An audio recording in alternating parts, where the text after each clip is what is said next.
G'day and welcome to the Hunters Campfire podcast. My name's Mark and along with good mate Ian, we're here to help with all things hunting. If you're looking to start but don't know where to begin, you want to make the most of your next trip away or even plan that hunt of a lifetime, we've got something for you. You'll find our podcasts on Apple, Google, Spotify, Amazon and plenty of others. And if you want more, head over to our YouTube channel, The Hunters Campfire, where we have plenty of how-to and hunting videos along with the full video production of every podcast. Don't forget to like and subscribe, and good hunting.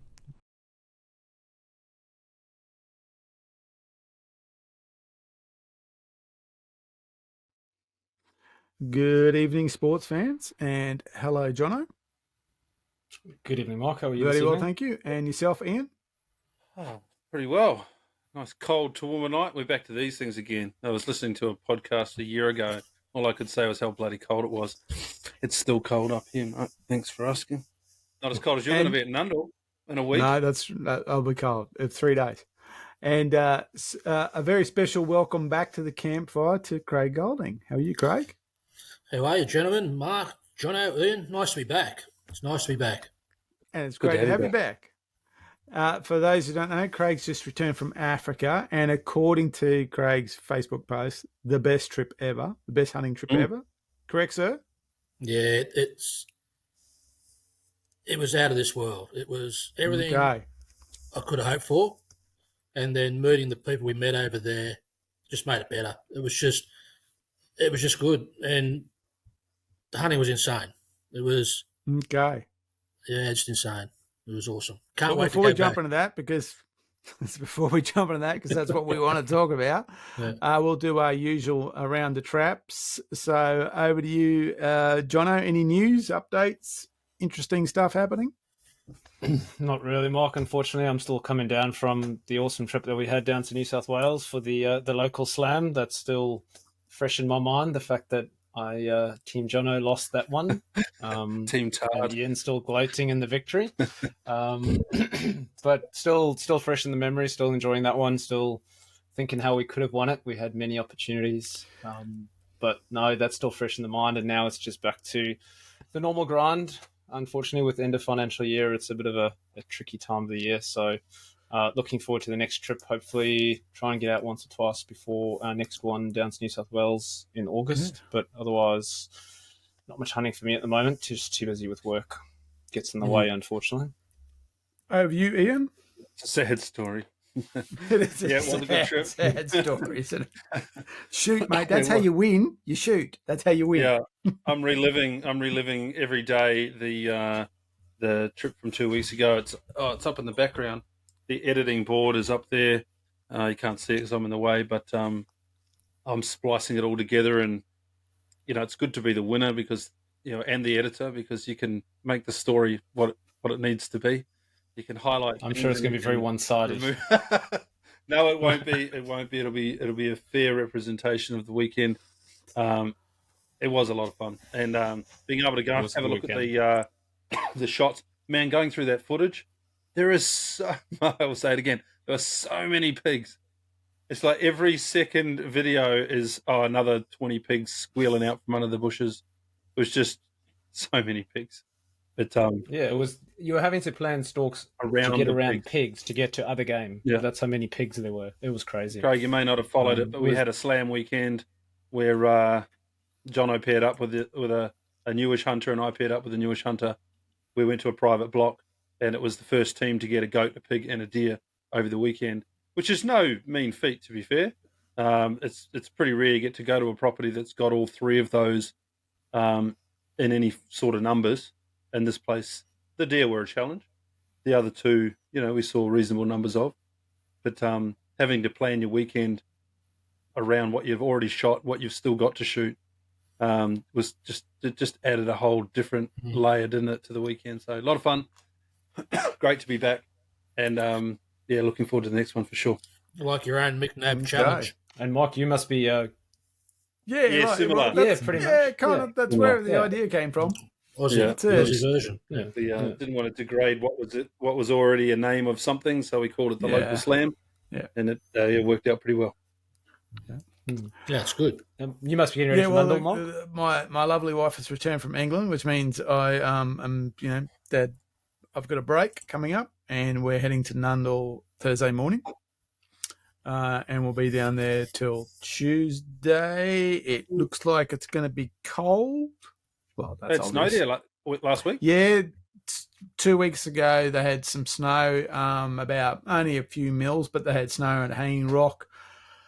The good thing is it doesn't look like it's going to be too wet, which is probably cold's bearable. Wet is just miserable. Doesn't look like it's going to be too wet. Might have a wet day. But other than that, it looks pretty good. So, yeah, there's interesting crew. So 3 hunters, 1 non-hunter who's coming down, a good friend Graham, who's coming down. He just wants to come down and experience it.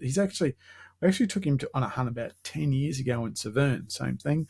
And, of course, it's, for me, the winter hunt is a father and son hunt. So my eldest is going to be along with me. So I probably won't see that much game because I'll be leading a non-hunter and my son around, but that's part of the game. So, but we're looking forward to it. They'll be waiting around the truck again. Yeah, hopefully. Yeah. So that's the big news for me. Speaking of Nundle, and just for the listeners that are out there, we would be fielding, I would say, 5 to 6 queries, questions, support emails a week at the moment, where people are like, okay, well, we're heading off to Nundle or Hanging Rock or Tuggelow. We've never been there before. We listen to what you say. We've watched your videos. Can I have a bit more one-on-one time? And, we're running these sessions. We're not charging anyone for them. We're more than happy to help people out. And they're jumping on, and we're showing them the maps, showing them places to go and have a look, showing them the type of e-scouting that we do to give them the best chance to find some locations to go and hunt. So if you're out there and you're interested, make sure you hit us up. We're more than happy to give you a few extra pointers to what you might have heard or answer any other questions. Just part of what we enjoy doing. But I had a really great message this afternoon. We get these quite frequently, scanning away on my phone, and I was sitting in a meeting at work, and I couldn't read the message, but I could see, in the picture there was a downed deer. So a fella that I've been helping on his way into the property or into Nundle managed to take a young spiker, which was just awesome to see that sort of stuff. So, yep, we're here to help. So sing out if you need a hand. Mm-hmm. So yeah, I've got my areas planned or where I want to check out. Pretty close to camp, not hard yakka stuff, but there's different parts of Nundle and Hanging Rock too. So I'm keen to give it a crack. And then of course we're back, and I'll go back up to Brisbane Valley after that, and then we're down. Is it Glen Innes in August? Is that Glen Innes? That way. Yep, down that direction. That way. Yeah, back down that way, New England. Okay. And you've got your Zolio fired up, Mark, I see. Yes, Zolio. So I'll be taking the Zolio unit.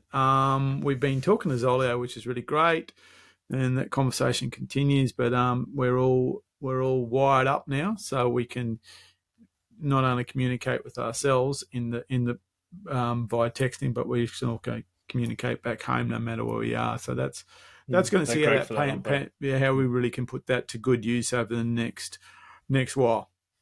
Yeah, and you can check the weather as well. Yeah, that's what I'm really interested in is that weather, because, and this is always a perennial question when people say, "What's the weather like at Nundle?" If you look into it, the weather station that Nundle reads is on the Murrurundi Gap, or I think it's also called Newlands or Nolan's Gap.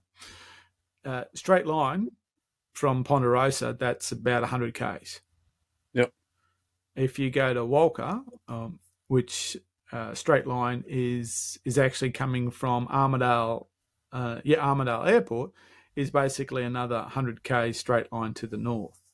So when you look at Nundle weather, you've actually got to think, well, I'm looking at 2 very different locations to actual Nundle. So it'd be interesting to see what the Zolio does right there on the location. Yeah, it's been pretty good in my use of it recently. I know they changed providers, but it seems to be as good as ever. the thing there's two features on it that I'm quite keen to try out. Well, the first one's going to be we've enabled tracking on all of our units. Yeah. So we'll be able, you can breadcrumb track and you can share that. So we'll know if Mark's sleeping in and not getting his son out hunting, and we'll that's not going to happen. We'll update you accordingly. I think we can even send a message to wake you up at however in the morning. So we'll see what happens with that. Don't forget to leave it. I don't go hunting to sleep. We'll see. We'll be tracking your case. This new feature on it, and sorry, I didn't want to deep dive into Zolio, but I'm keen to understand more about it. They've enabled this medical assist feature on it. Yeah. So it's not an SOS feature. You can click it, and it connects you for no extra charge to what your subscription's already got. You can ask medical questions. So, if you've got some sort of ailment, something's going on, and you want to ask someone a question and not medivac out straight away, you can hit that and you can ask questions. And within 5 to 10 minute intervals, you're speaking to a medical person who can ask you questions about what's going on and whether your heart rate's elevated or whether you've got an itch or a scratch or a rash I think that's a bloody awesome feature. It's fantastic. Yeah. And it might save, very expensive. That's right. You can see why they're doing it. So they don't medevac you because you've got a bit of. Well, you've got. I noticed one of the things on it when you click it. I'm playing with it at the moment. One of the things on it is replace medical supplies. And I haven't dived into it, and I'm going to do it. But I took a trip with a bunch of blokes up to the Alps in New Zealand. So 6 of us went over, and we got up on the hill, and one of the blokes forgot his thyroid medication. That's not normally a good thing. Right, just so happened that one of the other guys had an oversupply of exactly the same dosage of the same medication. Like, they don't know each other; they'd only met for the first time on the hill, basically. So he was okay, but I'm really interested to find out what happens when you hit the replace my medical supplies button, and whether they do organise to send something like that up. That's an amazing. Some guy on an Uber comes up, dude on a camel. That's right. Got that little backpack on his back. No, it'd be an electric scooter, wouldn't it? Be quiet. Yeah, but anyway, cool features. We'll have a play with it and report back, see what it's like. Yep. Okay, so let's jump straight into it. As we said, Craig's just come back from Africa, and we're going to ask you lots and lots of questions about that. So, Craig, tell us about your recent trip to Africa. Over to you, sir. It started sort of quite casually, actually. I was having a conversation with Craig Merton online, probably through Messenger, actually. And we were actually talking about Blood Origins and all the work Blood Origins was doing to promote Africa and then just generally conservation hunting in general. And at that time, Craig was involved a little bit with Blood Origins Australia. And we got to talking, and turns out Craig, and he's been around the Australian hunting industry for a long, long time. A little bit longer than me, he's a little bit older than me, but, we've known of each other for a lot of years, as is often the case in our game, as you know. Anyway, the conversation we were talking about Africa and hunting in Africa, which he'd been to Africa several times or a couple of times. And turns out Craig's the Australian agent for Cruiser Safaris, okay? So Craig is Cruiser Safaris Australia. He's their booking agent over here. And we just got talking and we started sort of throwing favourite animals around and this, that, and the other thing. And I just asked him off the cuff, I said, what would a package cost to do this, this, this, and this? And within sort of 48 hours, I had just a casual quote for a number of African species in Australian dollars.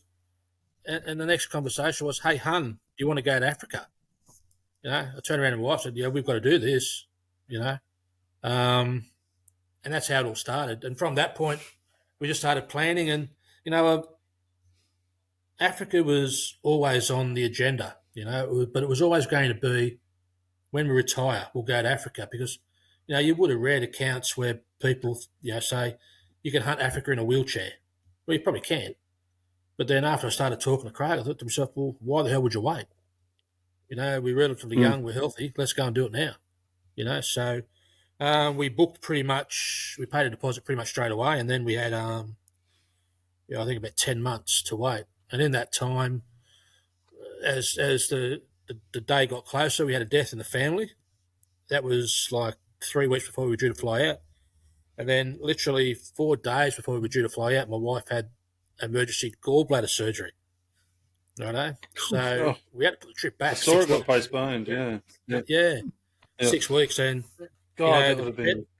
And it was just, wow, what if, this had happened in Limpopo or on a plane going across the Indian Ocean, just sort of, or the Great Southern Ocean. But so, look, in the end, cruise safaris were absolutely brilliant. They held a deposit. They rebooked us, and we booked immediately just outside the 6-week clearance period that my wife was going to have for the doctor. So we just preempted she was going to be okay and booked immediately.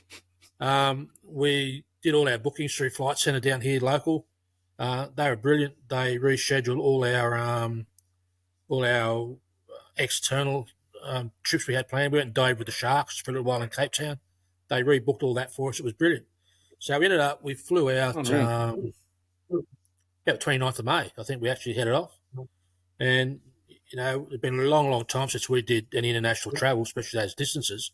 So a little bit dubious, but, once we got there and met the people, and from the minute we got picked up by a professional hunter in Johannesburg, it was just brilliant. The service was brilliant. They never stopped looking after us. And then once we got to the lodge, it was just what you'd expect. A thatched lodge, big room, all your trophy heads had the bar, the eating place, the meeting place, great lodgings, very comfortable. Pool and spa, would you believe it? It is South Africa, so 95% of the hunting is in game reserves. That's just the way South Africa's set up. And, that all sort of happened around sort of 1975. Local farmers thought they knew there was more money in breeding game animals and re-establishing game populations in South Africa. So all your cattle went out the window. And it's a very, very big industry. The guys that we hunted with, they were actually involved heavily with Crown game breeders, and they actually produced the world record sable, and it died not long before our trip over there. It ingested some barbed wire, and it died. It was 60 inches, but the progeny of that is sold to other game breeders all through South Africa. So when you say that your hunters are actually contributing to the conservation of a species, well, they actually are. And it was great to see that firsthand, and the money going back into the native animals. We spent a little bit of time fixing our watering points. They've set up artificial watering points from bores so that during the dry months, which we're going into now, that these animals have a constant supply of water. And the other thing too, we had a day trip over to Marabelle National Park, and it's all under wire, 10, 12-foot fences, electrified, to keep all your rhinos, your lions, and your elephants inside. And, they get money from hunting organisations as well to maintain that, because they just don't get enough money from tourism, Plus the footprint of tourism is a greater footprint than what hunters actually create, So, that was all very interesting to see and understand firsthand. And then, but that first morning hunting, it was surreal. We're sitting in the back of a dual cab Land Cruiser on the safari seat, and there's a blue wildebeest popping down the road. I mean, you're used to seeing wild goats and wild pigs. If you're lucky, a fallow deer, here's a bloody wildebeest.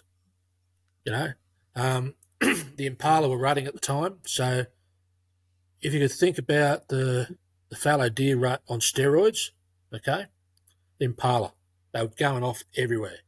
You were never out of earshot of impala rutting, That was pretty amazing. I asked a few of the boys in camp, what their favourite animal to hunt was, and they all said kudu.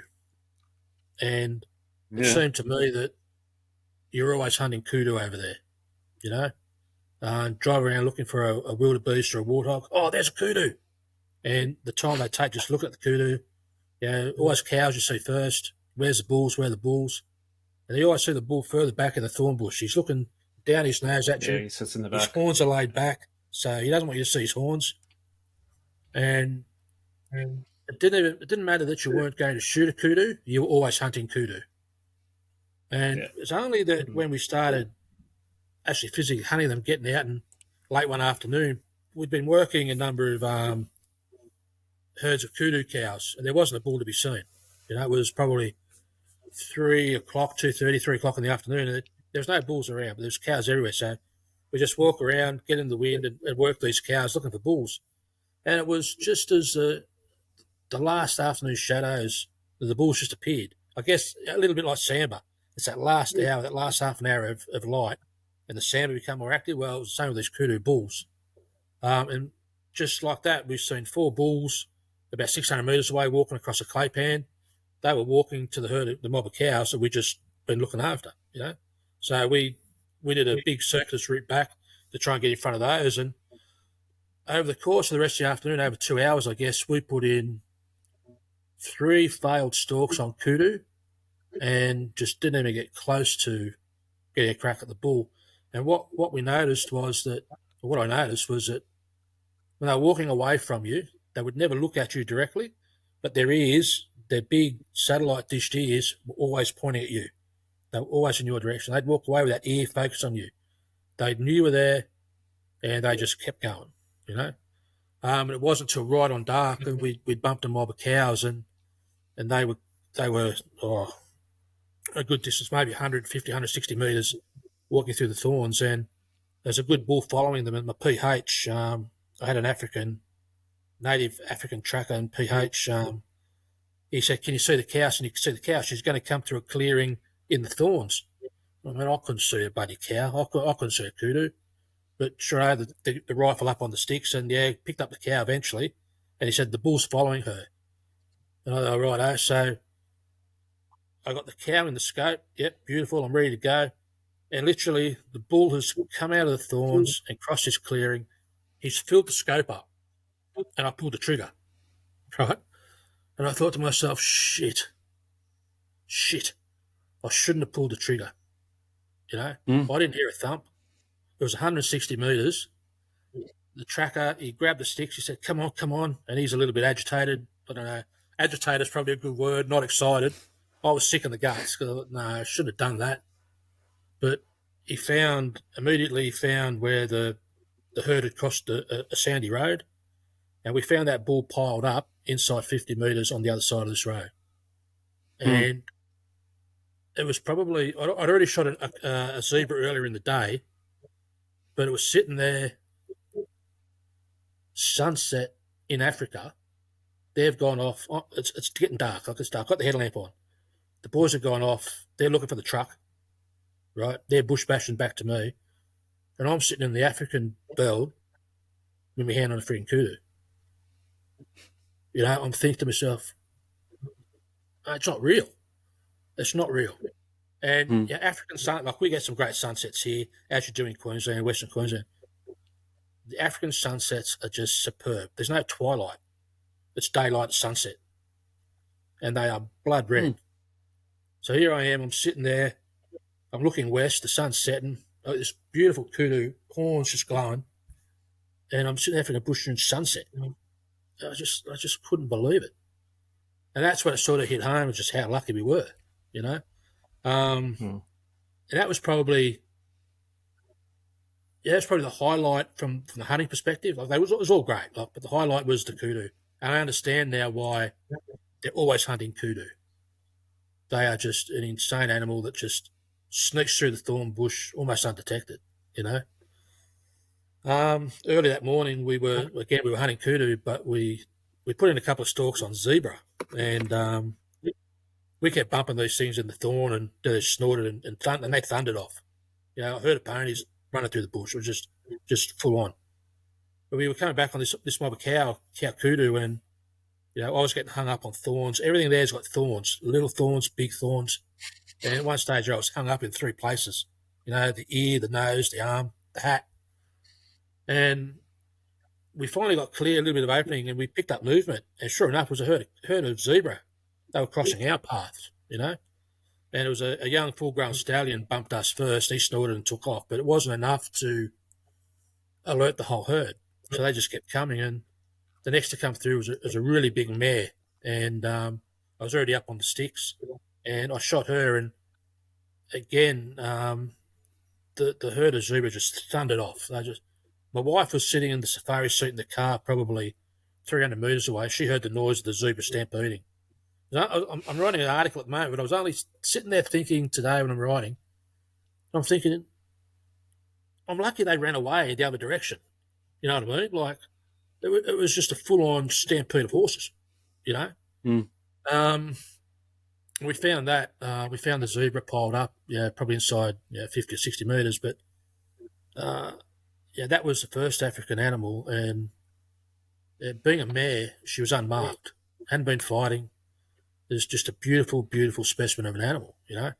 I was using a brand new out-of-the-box Mauser 18 in 30-06, using 180 grain cellular and bellet ammunition.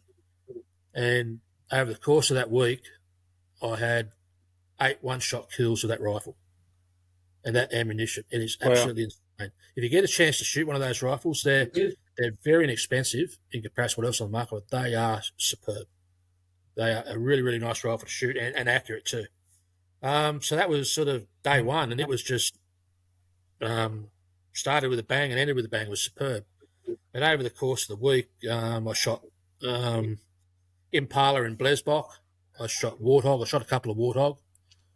I shot Blue Wildebeest, and I shot a Steenbok, a little diminutive little antelope. And interestingly, the animal that proved dogs the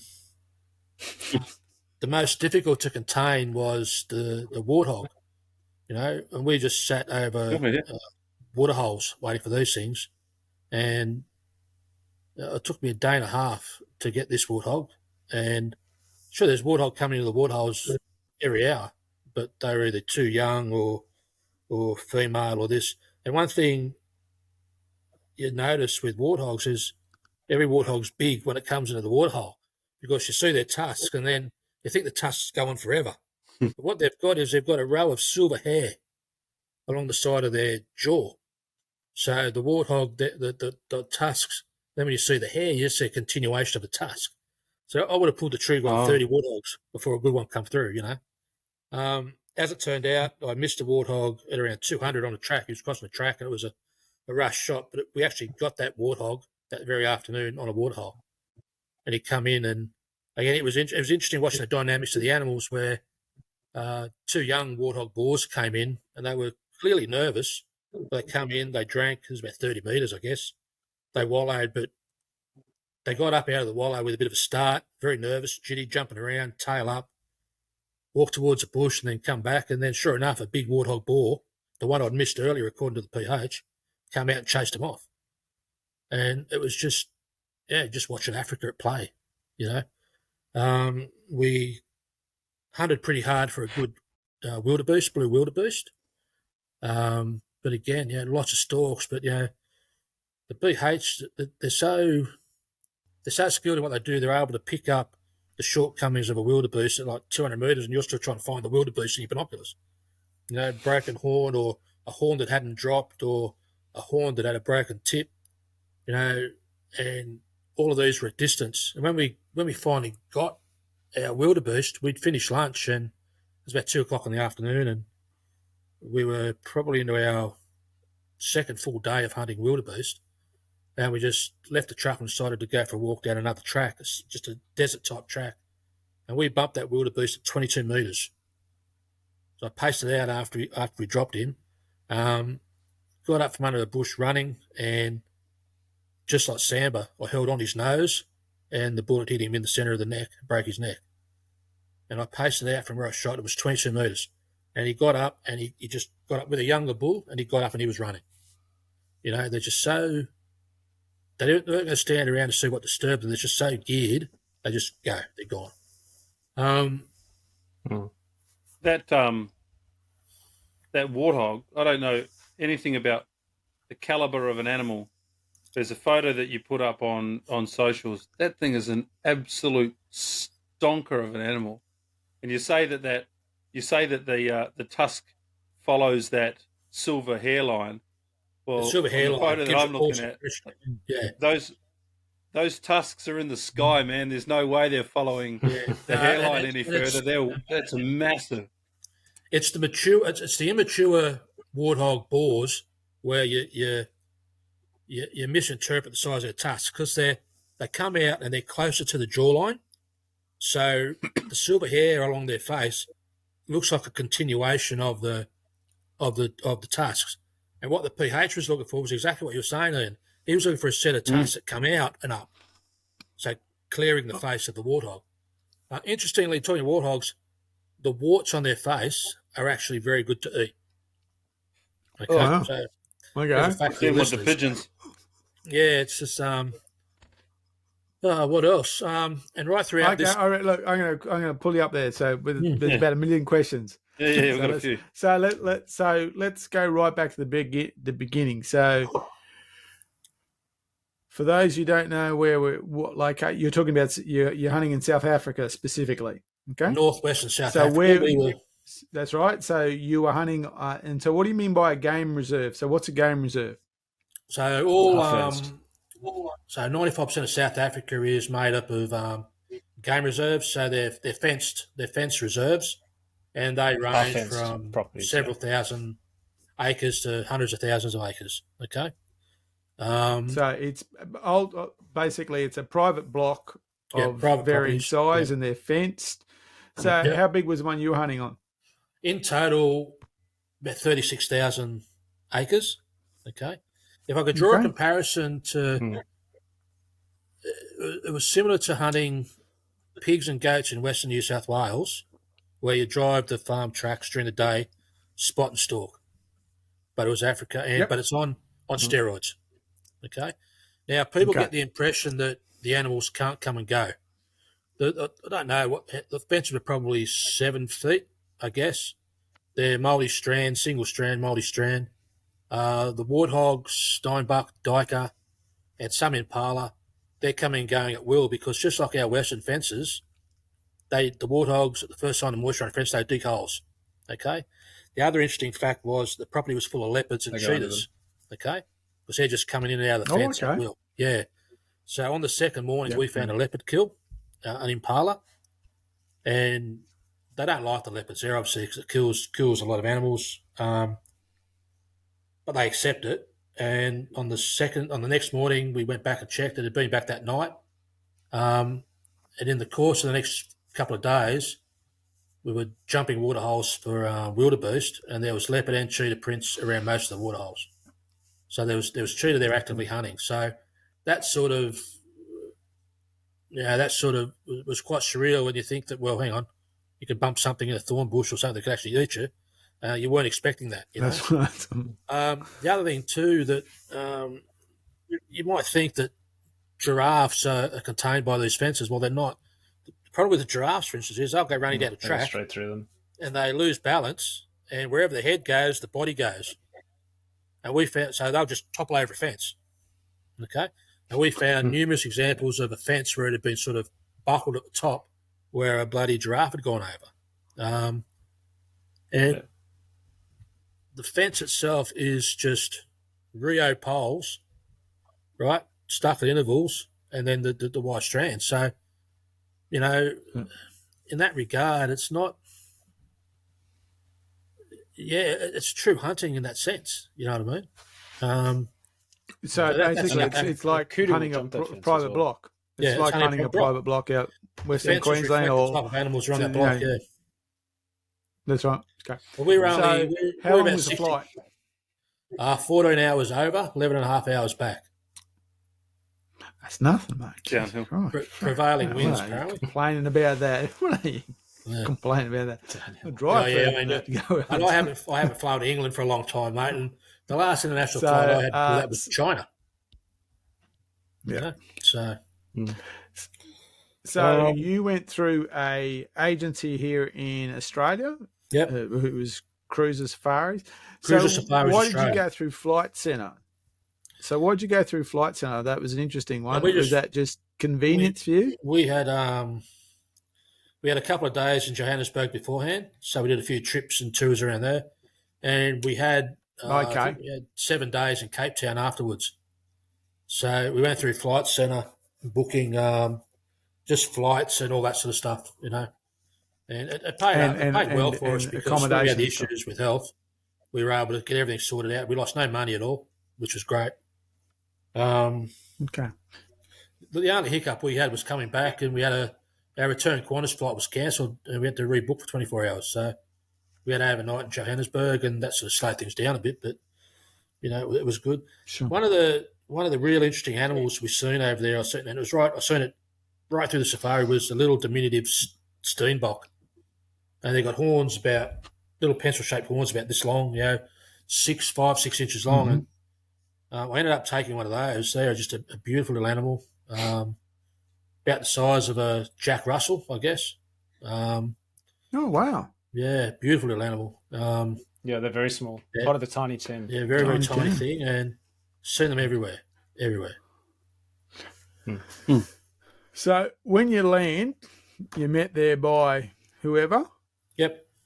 So you're met by the people from the property, and they basically take you out to the property. So really you're, other than if you've got other things booked, you're actually going to go from basically airport to property. Is that correct? That's right. So generally, because of the way the flights arrive, you generally have a night in Johannesburg, and you're picked up about 9 o'clock in the morning. Okay. The property is around 3.5 hours south of north of Johannesburg. So it's about a 4-hour drive, and they don't get into Johannesburg all that often. So there's a few odd jobs to do while they're in town, but they do it on the way out. And you're about 50 kilometres from the Botswana border. Okay, so it's a very game-rich area anyway. And so the first afternoon you get to camp. You're met by your PH. The first step is down to the rifle range. You meet the staff, and the first job is down to the rifle range to sight the rifle in, make sure it's spot on. And the next morning you're hunting. To unpack it out of the box by the sounds of it. Yeah. It was brand new virgin gun, Yeah. And you took that one with you? Hey? Sorry? So you took that rifle with you? No, I didn't. Because we were having a tour, doing a holiday thing either side, I used a firearm that was supplied by them. Okay, sure. Yeah, it just made it a lot easier travelling. And you know what? Mm-hmm. Mark, I don't think I'd take a rifle over there. It was just that easy, and just the added hassle of looking after a rifle, I wouldn't worry about it, And it's all good gear. I've never taken a rifle overseas. So. So just one less thing you have to worry about,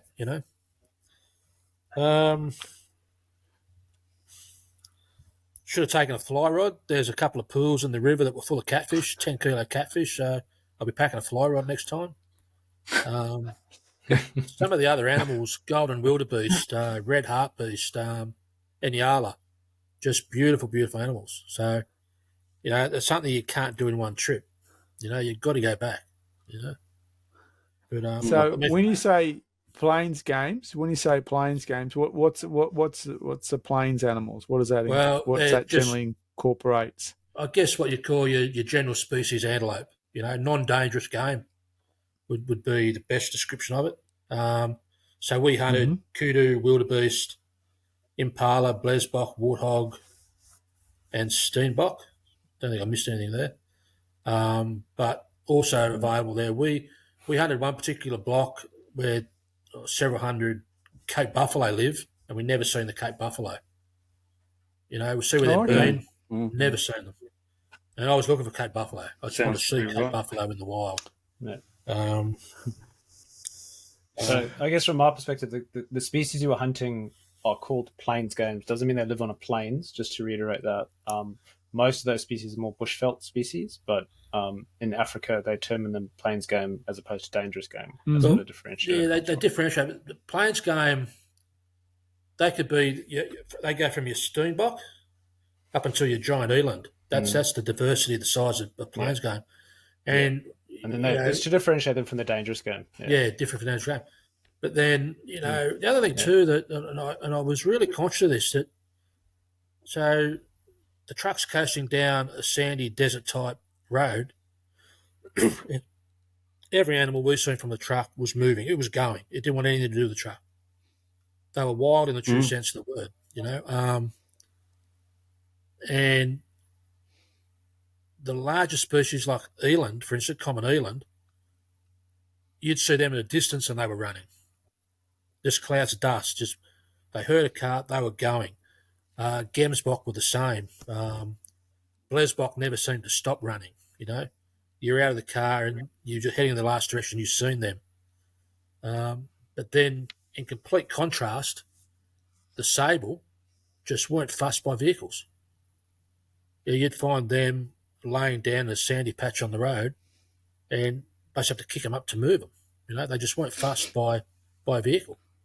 We never stalked any sable, but they tell me that once, a different situation when you're on foot and hunting them, they move around quite a bit. But it was just funny to watch. You know, the different way that game reacted to the vehicles. You know.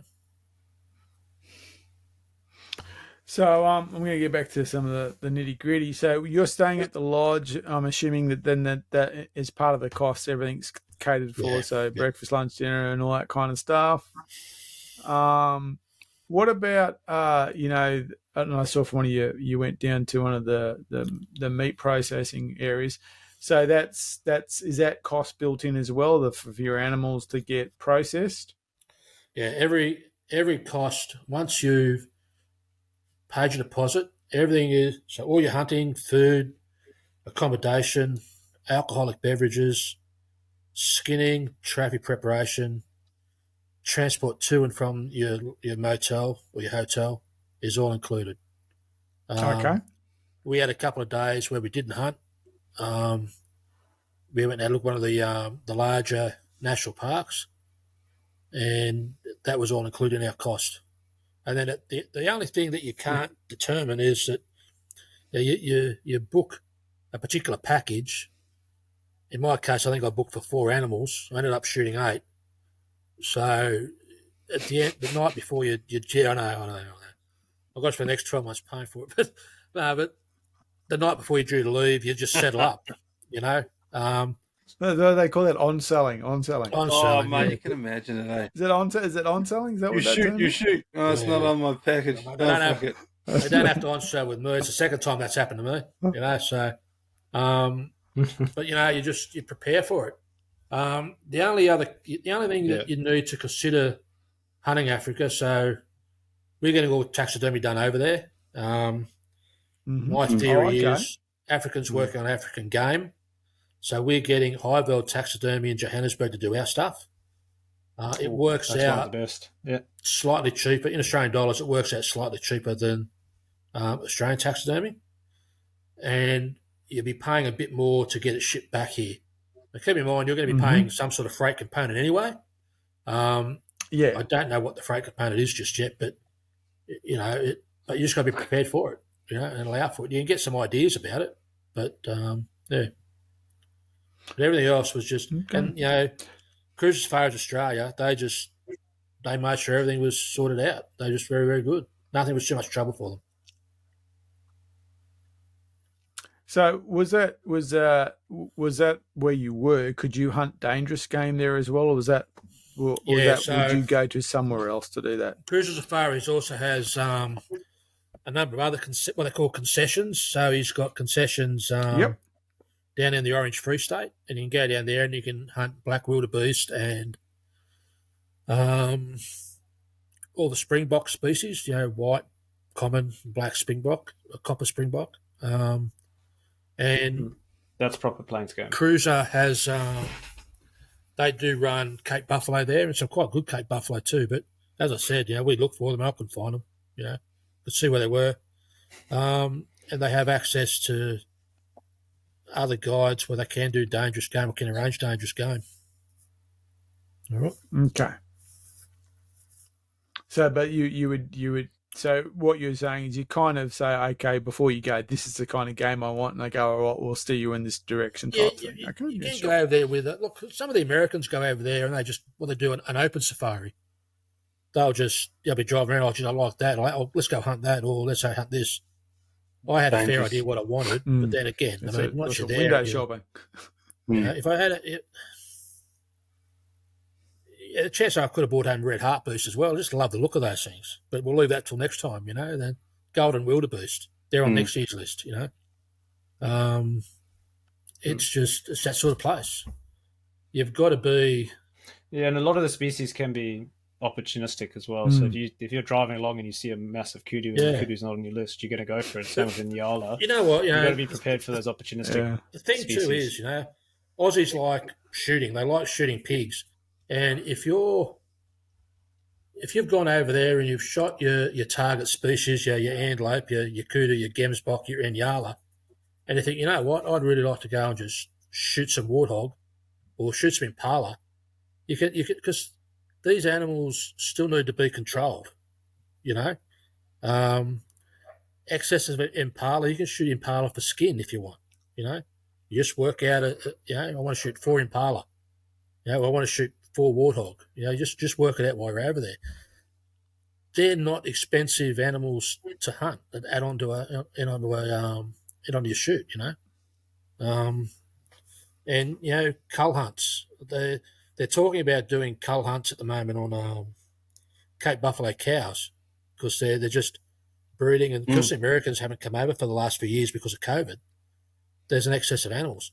The same thing's actually happened in Botswana with elephants. There's an excess of elephants in Botswana. I don't know whether you've read about that. They're trying to rehome, do everything with them. Yep. Because the Americans weren't traveling, they weren't shooting elephants. And this is the thing that, you would have heard about the importation ban for trophies going into the UK. These are the things that all these bleeding hearts and do-gooders don't get,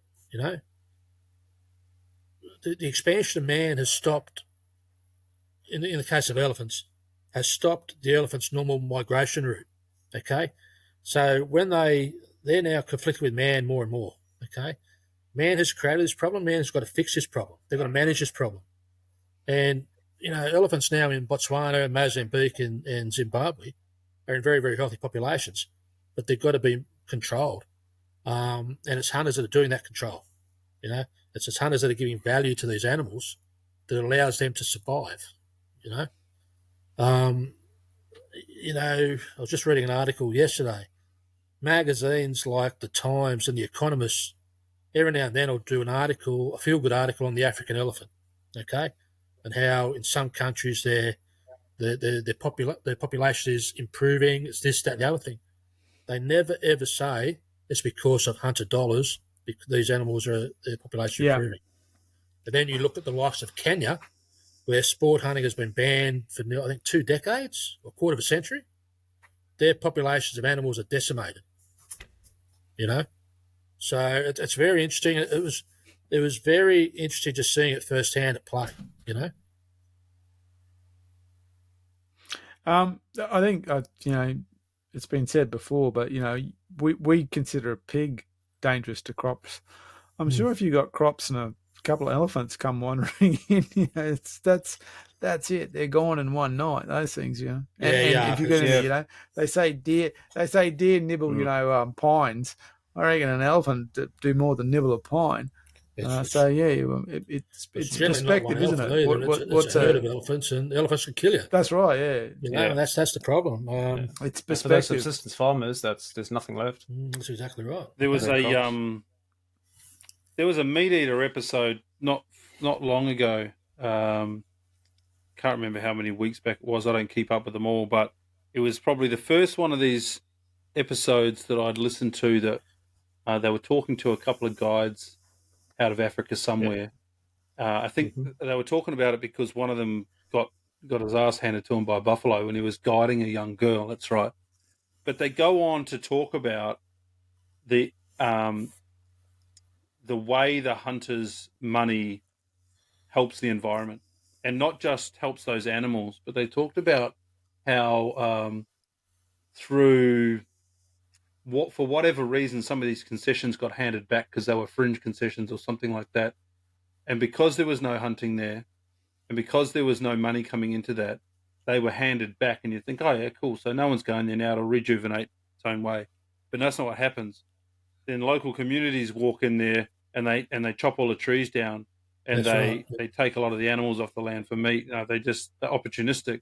And all of a sudden, what was, a beautiful piece of country turns itself back into desert because they just land clear. That's exactly right. For timber and stuff like that. I encourage. I just found it episode 446 from Meat Eater. Go and listen to it if you're interested in how the hunting dollar works. It's a very, very well articulated episode. I have to say, yeah, similar to what you're saying. That's the funny thing, isn't it? Yeah, sorry, mate. That's a funny thing. We so often they talk about what we know that if you leave land, if you leave a farm, we know that it doesn't return to like some kind of utopian forest. What happens is pristine. The invasive species turn up first because that's what invasive species. So if, weeds and ferals will turn up, and all you'll end up with is a scrubby mess of blackberry or lantana or wherever you are, pyrethrum weeds, whatever it is, and every kind of feral species around. You can't just this idea that this kind of, well, if man wasn't there, it kind of returned to this utopian things where the lions and the antelope would be dancing around together in a harmonious. It just doesn't happen if we don't look after it. If we don't put in mechanisms to look after it, it's just basically scrub. And as you said, Ian, and then either a fire rips through, or people who need it for subsistence lifestyles go in through and take what they want because they want to live. Yeah, exactly. How real was that where you went, Craig? Did you see a lot of that? Did you have many of those conversations? Yeah. So the big thing is you would have. It's fairly common knowledge that they've still got the same native title claims over there that we experience here, although it's a damn sight more violent over there. So when you've heard of farm takeovers here, it is real. It is real. Open carry on the farms where we were is real, okay? And one of the farms was pointed out to us. It had exactly that. It was taken over by Indigenous folk. They cut down all the trees, put cows in there, and we actually boarded one of the blocks we hunted, and it was just going to rack and ruin. So you see it; it's real. But you're talking a country where 89% of the population is black. I think you got 4% is white, and you've got mixed races the rest. And it's a very, very corrupt country, And you can see the difference between who's looking after the land and who's not looking after the land. It is very, very stark, and it's sad because you wonder what the future is, really, So just time's out of tell, isn't it? But yeah, you do see it, yeah. Well, certainly we've seen it, yeah. The other thing we found too, quite humbling, is we did a tour of Soweto in Johannesburg. Just the townships and the illegal townships, and yeah, man, it's humbling. It's poverty on another scale. They're quite sad, especially when you see little kids, open gutters, earth gutters, barefoot in the rain, cold. Yeah, it's quite that's the bad side of it. All the rest is great. But that's real as well. That's part of South Africa. All right. One of the things you see, occasionally you hear about is that idea that a lot of the game meat goes where that, from taking animals goes to local communities. Did you see much of that? We did to a lesser extent here. What we found that the guys, one of the things is sitting around the fire at night, you're just talking about all sorts of things like that. The game meat that's harvested here, a lot of it's kept there for human consumption. So over the course of the week or 9 days, we were there, Gemsbok, wildebeest, warthog, we ate it all. Wildebeest, fresh wildebeest eye fillets was some of the best meal we've ever had. And that was on the wildebeest I shot that afternoon. Insane. Oh, really? Yeah, oh, wow. It was that fresh. It was insane. So human consumption's there. A little bit different in that part of South Africa because you don't have the native villages. It's more developed. So you have proper towns, okay? So this property was smack bang between Thabazimba and Lephalale. They're well-established towns. So the meat will go to a processor, and it's then passed on at lower costs to communities. Okay, but what Cruise Safaris return to the provinces, I think my wife had this conversation with them. They've got set up 5 not-for-profit organisations that actually put money back into the local community. Okay, so it might not be in the form of the game meat like you would see in the Caprivi Strip or Zambia or somewhere like that, or the Okavango Delta. They're putting back into the communities in other ways. Okay, and that's all money generated by hunters. All right. And I think she was saying that there's 5 not-for-profit charities they've set up as a result of that. Yeah.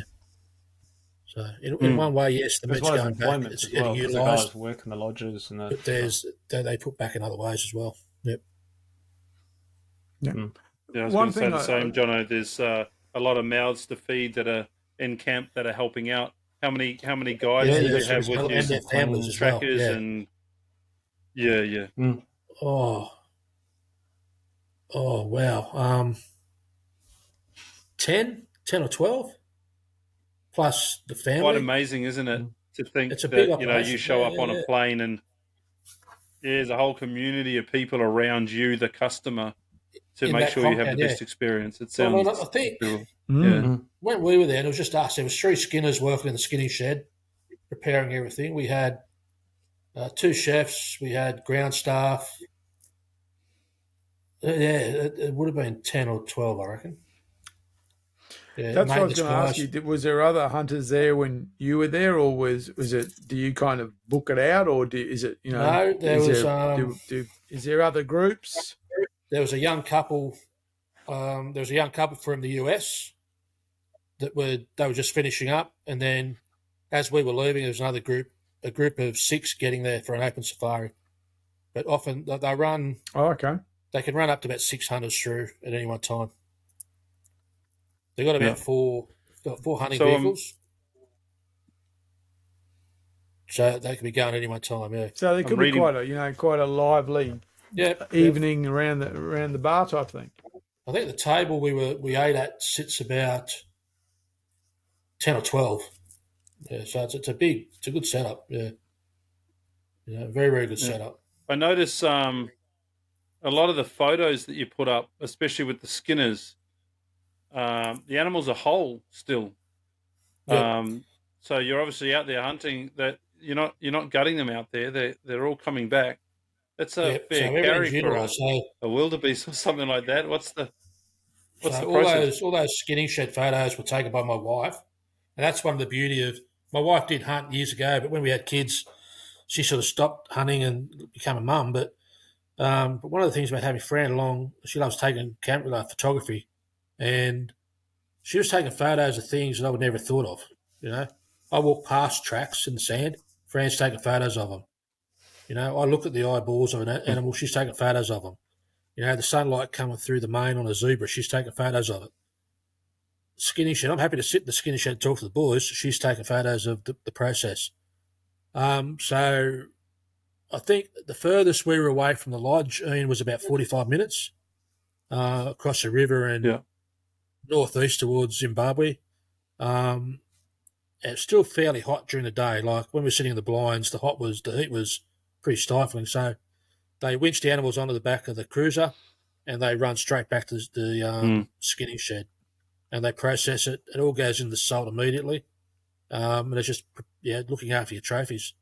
And then they'll head back out to a closer property for the afternoon hunt, chasing a different species. Yeah. Okay. So they're winching them on, getting them back, doing it all in a hurry just to preserve it all. And then just go from there. Yeah, I mean, these properties are they set up for hunting, so they have proper skinning sheds. They've got slaughter facilities. They've got cold rooms. They're geared up for this sort of thing. It's not like here where you have to get it butchered up in the bush and chuck it in an esky. They are geared up for it. Yeah, I was surprised to see a photo of an ungutted animal hanging up, being caped out for a shoulder mount. Wasn't quite what I expected to see. So the thing too is that they're very, when they actually process the animal, they're allowing a lot more skin than what we would normally use here. They're taking it right back to the haunches, so they don't want. They'd rather have extra skin than not by the time it gets to the taxidermist. Oh, yeah. Yeah, and they do a really good job. And the only animal we gutted in the field was the warthog. Because it was so hot, they were worried about the warthog going off. And we were still hunting zebra that afternoon as well. So it was a long day, you know. Yeah. So I've just gone back inside to plug my computer in. Yeah.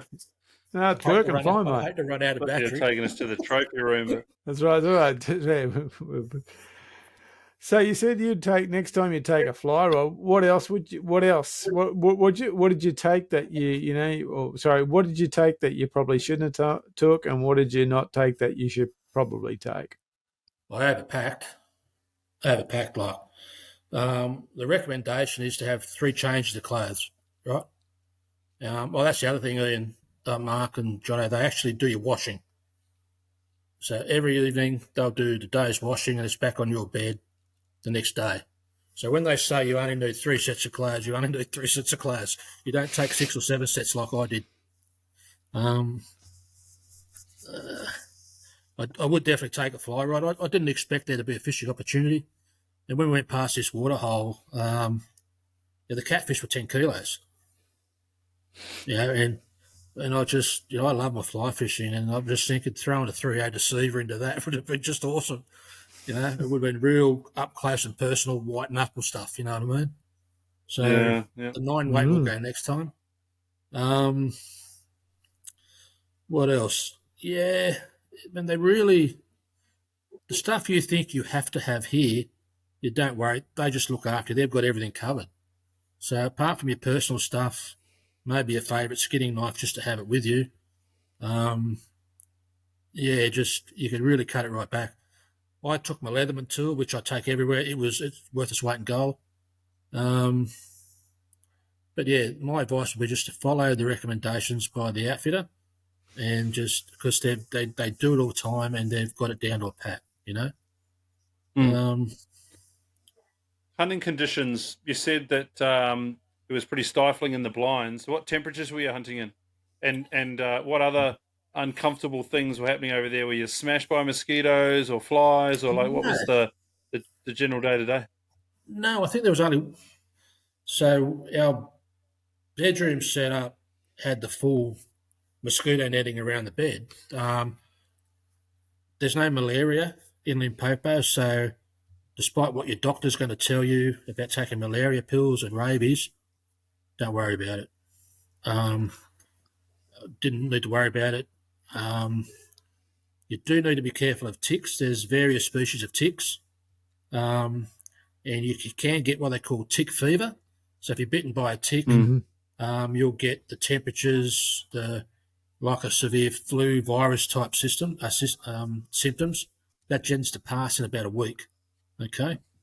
And they'll bite you when you're sort of sitting in a blind, waiting for stuff to happen. They'll crawl up your leg, give you a bite. But we had no problems with that.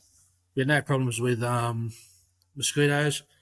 We were there in what they call winter, so the mornings were cold.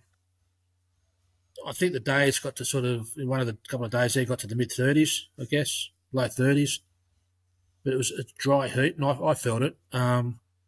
Snakes were still prevalent. We come across 3 death adders.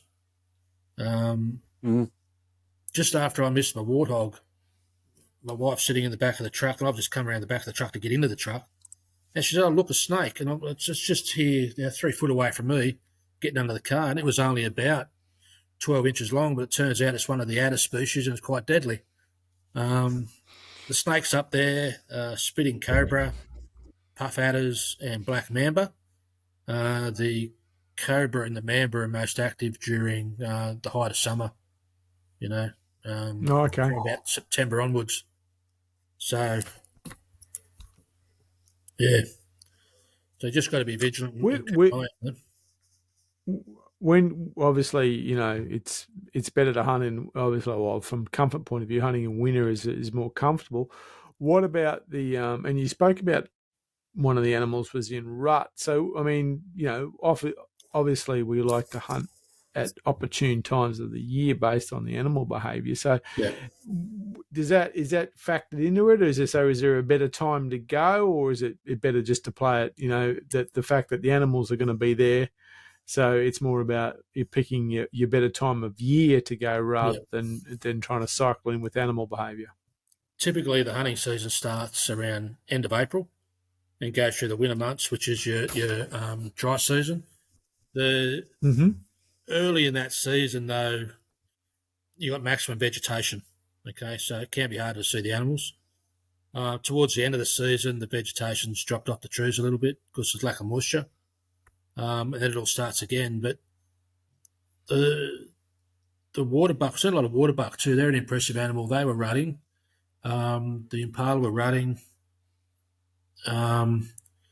Kudu and the larger species, they were going to come on towards the end of the season, sort of August, September, I think, from memory. So there just seems to be, of course, the diversity of game is such that there's something going on all the time, you know. Generally, winter time's a hunting season because it's just more pleasant to be out in the bush. It's not, you know, you don't have the issues with the rain. And towards the middle to the end of the season, the visibility is a lot better, you know. Okay. So, with jump around a little bit, with the rifle. So the rifle was supplied by them, and so that's part of the package as well. Yep. So you can elect to what they call hire a rifle, and I just hired a rifle. I did get the opportunity to shoot a Fabrique Nationale 375 Holland. I love the Fabrique Nationale, the old Belgian Brownings, and this firearm was in immaculate condition and a classic African firearm and a classic African caliber. And I've always been a big 338 fan, you know, and I've come away, the 308's getting upgraded to a 30-06 and the 338's getting upgraded to a 375. I found both calibers incredibly pleasant to shoot, given, you know, one was pushing a 180 grain pill and one was pushing a 300 grain pill. They were just incredibly pleasant to shoot. And, I know there's not much in that between a 30-06 and a 308, but what I've seen it do, pushing a 180 grain pill on those big animals, is just insane. It's insane. And I just, it was a bit of a buzz shooting the old Fabrique Nationale. I've owned them before, but I've never shot them before. And this is just a beautiful. So that's what you call a commercial Mauser action. That's the one they usually. That's what they usually. Is that the one they usually? You know, it's called a commercial Mauser action. That one that. 98 commercial Mauser actions. Yeah, but it come out of the Fabrique Nationale factory in Belgium, and for many years they were referred to as Belgian Brownings, because that factory did a lot of the Belgian-made Browning over and unders at the time. So, but just a lovely classic Mauser action, you know. Yeah. Yep. And what I liked, control feed. It was beautiful, you know. So the old saying that every man needs a safari gun is proven correct. Are you going to get yourself a 375? Yes. I shot just prior to going over. I shot a 375 Ruger, and I found that considerably uncomfortable in comparison to the Holland. Yeah, and I think it comes back to the shape of the cartridge and the pressure. I don't know. I'd have to do some more research on it, but it was considerably more felt recoil than the 375 Holland, in my opinion. Wow. Anyway. So, and I shot that. Because the 37. I shot that out of a blind, that's right. Basically just resting across a piece of bamboo with minimum fingers on the forend, you know, and quite comfortable to shoot, you know. So, because that 375 Ruger is based on a 30-06, isn't it? It's similar, yeah. It's still up for yeah. So it might be, So the 375 Holland is the minimum caliber for dangerous game in Africa. So that's why it's your safari gun. That's why all the PHs have got them. We shot I shot an impala and a blesbok on the same day. The impala, they're very hard to judge. The trophy quality, the size of the animal, like they're about the size of a small fallow buck, I guess, and a good trophy is anywhere from 22 to 24 inches. But it's not till you got them on the ground you actually appreciate the antlers or the horns. They're quite an impressive animal, but as the day gets hotter, they're just backwards and forwards to the water holes. So they're quite predictable. And likewise, the blesbok, as the day got hotter, they'd seek out the shade of a tree. And during the morning and the evenings, they'd be running from a vehicle. You could stalk from shady spot to shady spot and hunt the blesbok. They just didn't like moving around in the heat, But every animal had its own different characteristics and made them all very special in the way they hunted. So it was quite good, quite eye-opening.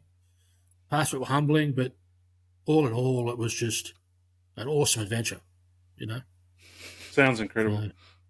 When are you going back? 2025. There you go. Yeah, well, same time of year. Yeah. So, but Have then you we'll fessed probably up to the other half the cost of the trip yet? Sorry? It's 2025 still. I said, have you fessed up to the other half the cost of the trip yet? It's good to be rebooked already.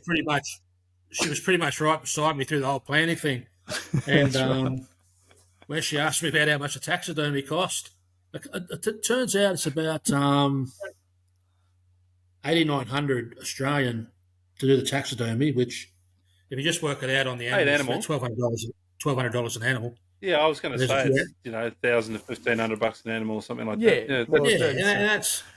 But she actually thought that was cheap, so cheering. But it's a good woman. I was going to say, does the truck have those little those little squares on it? They call them the white things where you just kind of go, oh, there's one, click, blip, blip, blip. Oh, we're talking about the price of the animals. Are you happy to share any more details about dollars? About dollars. So I originally booked the beauty of Cruiser was working with Craig. They did the initial quote in Australian dollars. Okay. So the initial package was, I think it was 3 animals over 7 days. That was all inclusive, and it was about 6,500 Australian. Okay. Now, if you compared that to say a chital hunt in North Queensland, you're looking at about 4,500 for a chital these days. Okay. Yeah, you got to get there. So cost, and depending on who you go with, it's cost wise, it's quite doable. Okay. The big thing for Australians travelling there is airfares. We flew direct, and you're looking at around $2,400. You can get it down to about $1,900 if you fly with Singapore Airlines or Emirates, but you've got to go through Singapore or you've got to go through Dubai, and that makes for a very, very long trip, So airfares are a big thing. That's one thing we're going to look at pretty soon. We're just going to see what the best way of getting that down, because if you can get that down, you're laughing. But, basic hunt, for a novice going to Africa for the first time, a basic hunt, and that was, I say basic hunt, but that basic hunt allowed for a kudu, an impala, and a warthog, I think it was, off the top of my head. The kudu is a very, very special trophy, and that was 6,500. All meals, accommodation, transfers, drink, caping, and trophy preparation. Okay, taxidermy costs on top, and of course travel. Okay, and freight. And then in my case, I added a couple of extra animals, and then I shot a couple extra while I was there. So just couldn't help myself. You know what? I'll probably do it again when we get back home too. That's a whole lot more reasonable than I thought. That's why I wanted to ask, because you can think about things. The first thing that comes to mind is 20, 25 grand, something like that. Maybe you're getting close to that by the time you've up to trophy volumes and got them all taxidermied and sent home. But yeah, look, to be honest, we probably got to that figure around 19 or 20 grand. You got 7-day hunt. We had 9 days in Cape Town. There's 2 of us flying. Yeah. There was 3 days in Johannesburg. We went cage diving. We went to the Cape of Good Hope. We did all this as tourists would, you know. Yeah. And that includes the taxidermy, and that includes getting the stuff back here. Now, each to their own. My next trip, I'd probably bring them back as Euro mounts, which allows me to sort of fit them into the trophy room. That's less than a third of the cost of normal taxidermy. You know what I mean? So and zero turnaround time's only 6 months. So Euro mount? Euro. Yeah. You got those options. You know what I mean? You can tailor it right down to the last nitty gritty. You can fly in and fly straight out after your hunt. You know, you could get them dipped and packed. Not doing the taxidermy there. They send them here to do your taxidermy. So then you got the luxury of, I'll get this done. I'll get that done. Yeah, drip feed your taxidermist and just get them done when you can afford it. There's lots of options. What do they do with a hide that gets sent back taxidermy? Surely they're not tanning it. They've got to send it back in a certain way so that it can be used. No, it's tan. Yeah, it's fully it does get tanned, does it? Yeah. So, well, you've got the choice of the options are all yours. So, in the skinny shed, they got it all prepared to go to the taxidermist, and then you just decide then whether you're going to get the whole taxidermy process done, or you have the option to get flat skins done and tanned, and your Euro mounts. You also have an option of just getting them what they call dipped and packed. That is the minimum they can do to allow shipping into Australia. Yeah. Okay. That'll pass all your customs requirements here. The other cost at our end here would be your freight forwarder. I'm going through High World Taxidermy in Johannesburg. They actually own a freight forwarding company there, Oxy Logistics. So they look after your trophies from woe to go. And they work with a company in Australia called Rayet International, which is your freight forwarders here. And I've already spoken to those girls. They're brilliant. They do a lot of trophy imports, and they look after it once it gets here in Australia. It's just a really good oiled operation, you know.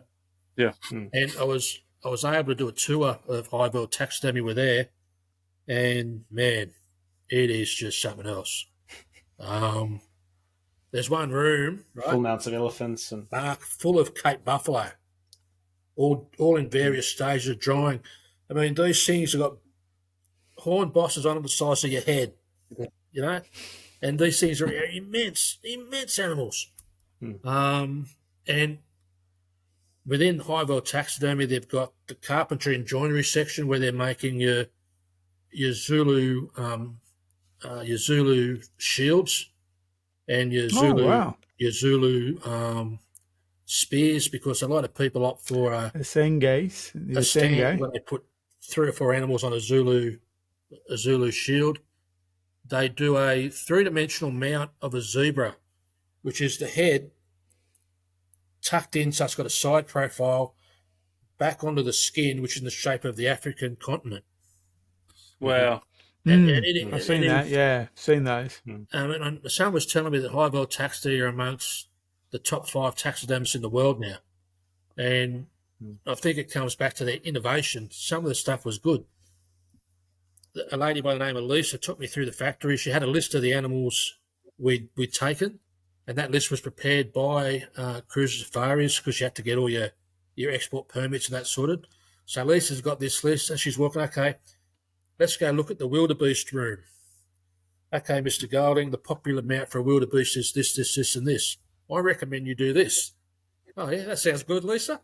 Let's go to the zebra room. Now, Mr. Golding, zebra look better because they just look like a horse if you do it like this. If you do it like that, it improves the features of the zebra. I thought, this is unreal. You take all the guesswork out of it. It's great. And since I've been back, I've had, I think, 4 emails from Lisa. All the gear's been picked up. We've got the quote for the taxidermy, and now there's about a 10-month turnaround plus 21 days shipping, which I think is awesome service. you know. But yeah, it was just way to go. It was just a really, really professionally run operation, you know. And I don't know, as I said, I'm going back in 2025.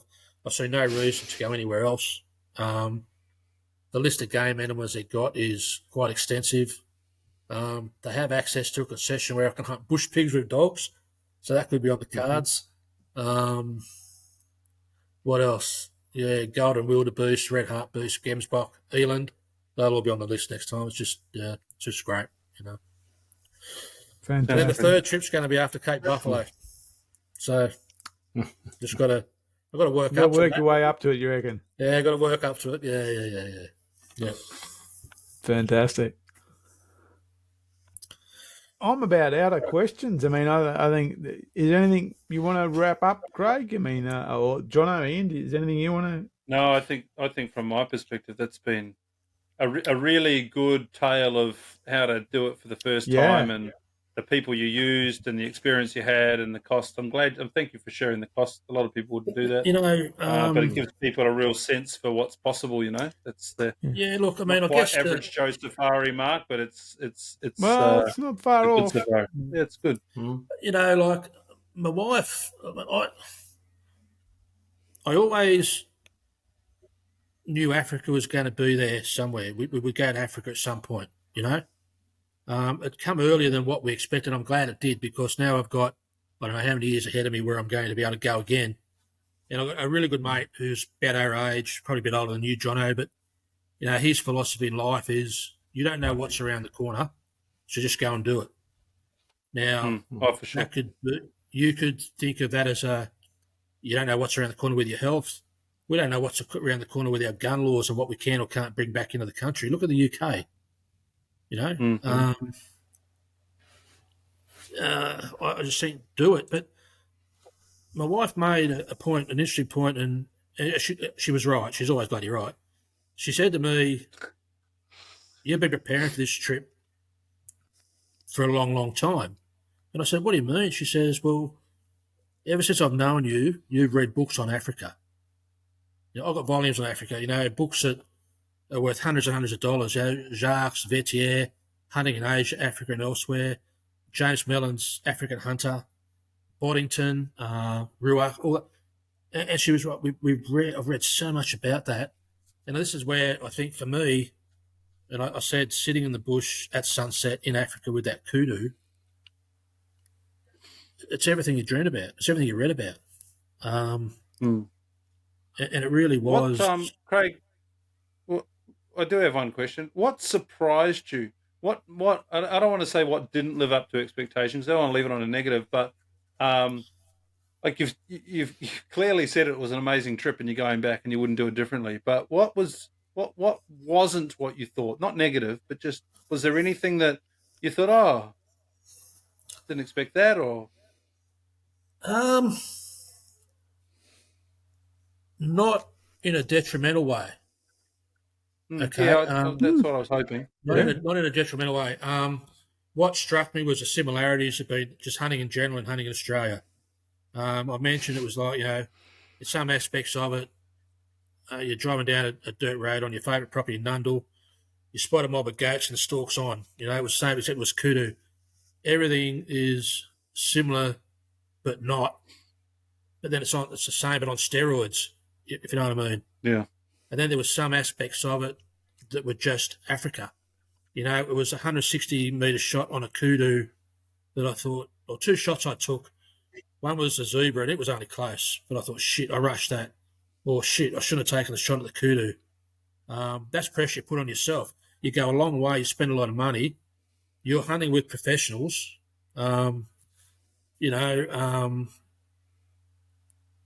it's a small industry. People know you. Words, you know, you don't want to stuff up. So you put pressure on yourself. So there's that. But the similarities, it's hunting, it's not shooting. 160-metre shot on a kudu, 22-metre shot on a wildebeest. That's hunting. You know, so there's a lot of similarities. Nothing detrimental, Ian. I just think it ticked all the boxes. Yeah, no, I just think it's It's different, but it's the That's same. great. In That's a many good answer. respects. Yeah. And it's interesting that you said what you said there about the similarities, because that's what Peter Ryan was talking about. Yeah, That, okay, you know, wherever he went, it was, you know, across the southern hemisphere, it felt oddly different, but oddly the same. And the other thing he said was that this idea of, you know, when we said, how'd you get there? And he said, well, you know, basically he was practicing to get there beforehand. When he got there, it was different, but it wasn't such a, you know, different thing as you said. You know, it was still, you had to make shots at distance, you had to make shots up close, just different game. But you're drawing on your own experiences. You know, very interesting. I sort of, you could call this a sort of badge of honour, and it was something that I was really proud of. In that, I think the third animal in, and I shot 8 animals. The third animal in, my professional hunter. His name was. How many was on your card again? Didn't you say there was three animals on your card when you started? Yeah. So I was a third animal in. Well, no. I was a third animal in, and we become quite friendly with our professional hunter. His name's Edward. As he's a native African, Swana background.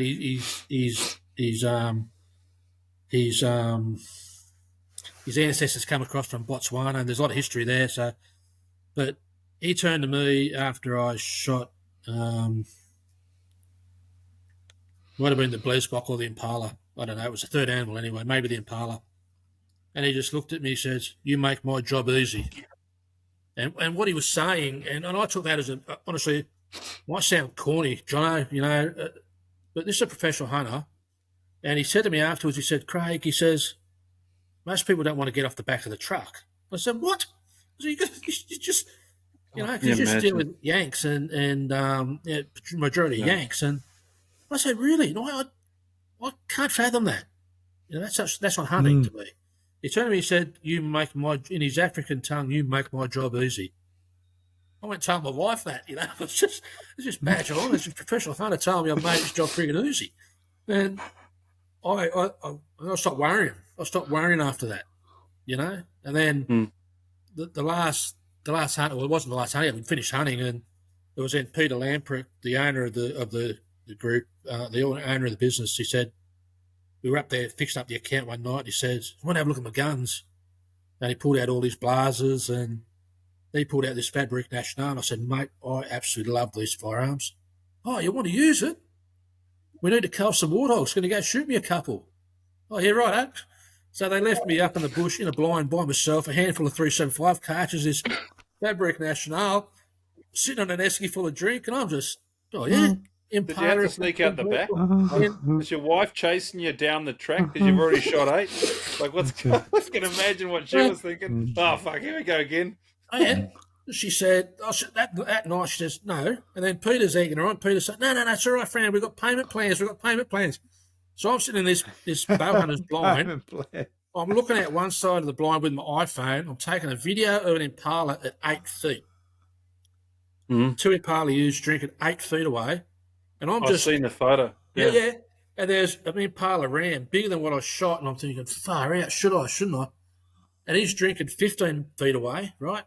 And I'm engrossed in this, and then I turn around, look out the front window, and there's warthog bigger than what I shot, right? They weren't cull warthogs. I've gone back to the Impala, turned back, and there's this warthog with a broken tusk and a broken bottom grinder, or whatever you want to call it. Oh, there, that's it. So load the gun and shoot it. And I'm thinking, again, you know, far out. I'm in the middle of the African bush culling warthog. You know, just as insane. But I think, you know, what I do know, and this is a big credit to Aussie hunters overseas, they love Aussies in camp because there's no bullshit, there's no airs and graces. Aussies will crawl through the thorn bush, they'll sit in blinds. There's no bitching and moaning like a lot of other hunters, you know, and they really want to expand the amount of got a ghost open the door. They want to really increase the number of Aussies they get travelling over there because we're just cruisy, easy going, you know, and that's a really big a really big compliment to Australian hunters, I think, that travel overseas to hunt. All right, boys? I think that's a pretty good place to wrap it up. Yep.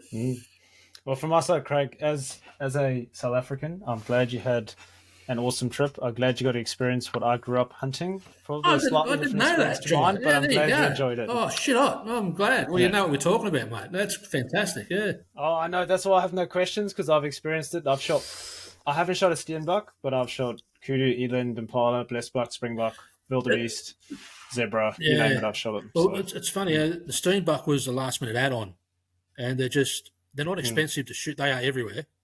And the other thing I noticed too, which I'll target next time, is the I think it's the grey diker. A little bit bigger than a steinbuck. Didn't see as many, a little bit rarer. It should be shorter horns, but thicker. Shorter horns are thicker, thicker at the base. Didn't see as many, but again, these two little antelope, they tended to gravitate towards the tracks, the open ground of an evening or an afternoon. And I thought to myself that the steinbuck would be just walking the fringe country with a 22 Hornet would have been just awesome hunting. You know what I mean? Expensive, but awesome. But, so. No, I'm glad you got to experience it. I think everyone needs to experience a hunt in Africa. Cool. If anybody wants a reference on cruise safaris, any of your listeners, tell them to hit me up. Okay?